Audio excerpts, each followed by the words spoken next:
If an oil meets the spec, most people assume it must be good oil. But here's the uncomfortable truth. Passing an oil spec doesn't mean it's protecting your engine for the long haul. It just means it cleared the minimum bar required for a manufacturer to approve it. Today I want to explain what oil specs actually are, why they're designed around the total cost of ownership, not maximum engine life, and how to spot the difference between oil that's acceptable and oil that's actually excellent. This matters a lot more than brand loyalty.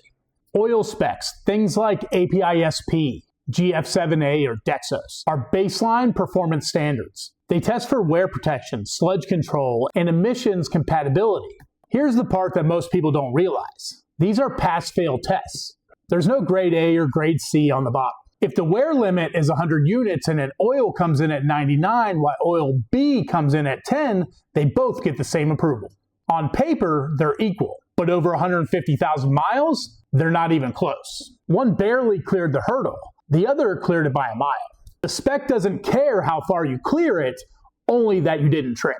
Manufacturers aren't stupid, but their goals aren't the same as yours. Oil specs are optimized for total cost of ownership and regulatory requirements. They need oils that will get engines through the warranty period, meet fuel economy mandates, which is why oils keep getting thinner, and protect expensive emissions equipment like catalytic converters. They're designing for fleet survival, lease cycles, average drivers, and typical conditions. They're not necessarily formulating oil for someone trying to push an engine 250 or 300,000 miles. Specs are a safety net. They're not a long-term strategy.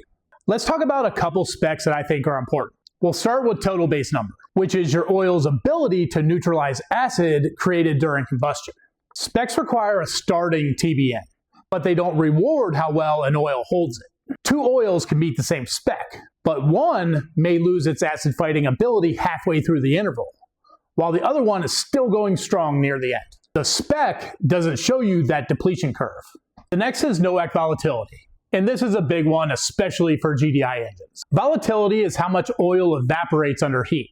API-SP allows up to about 15%. An oil that hits 14% passes, but a high-tier synthetic might come in closer to 7%. That extra burned-off oil doesn't just disappear.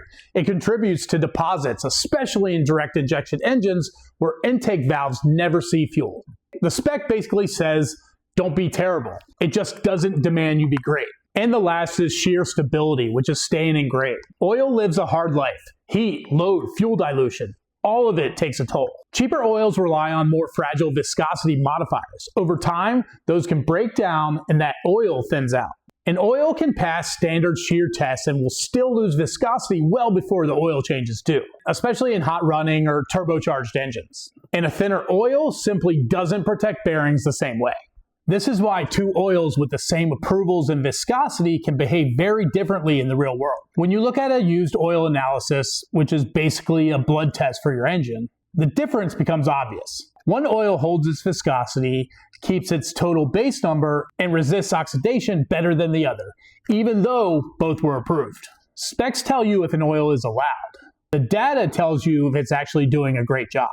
If you lease your car, trade it in every few years, this probably doesn't matter much. Follow the manual and move on. But you should care if you have a direct injection engine prone to deposits, or a turbocharged or high heat setup, a goal of 250,000 to 300,000 miles, or if you live in a hot climate like Florida, that oil is constantly stressed. Modern specs like the Dexos Gen 3 have improved things, especially around the low speed pre-ignition. But meeting the spec is still the floor. If you're pushing your engine, you want to be closer to the ceiling. Passing an oil spec means the oil is allowed to be used, but it does not mean it's the best choice for long-term engine life. If your goal is to make an engine last, not just survive the warranty, you have to think beyond the spec. If you like these deep dives, make sure you sign up for my email list where I go over things I don't always talk about on social media. I have the link in my bio. I'm Chris from Beachside Auto Parts, and thanks for watching.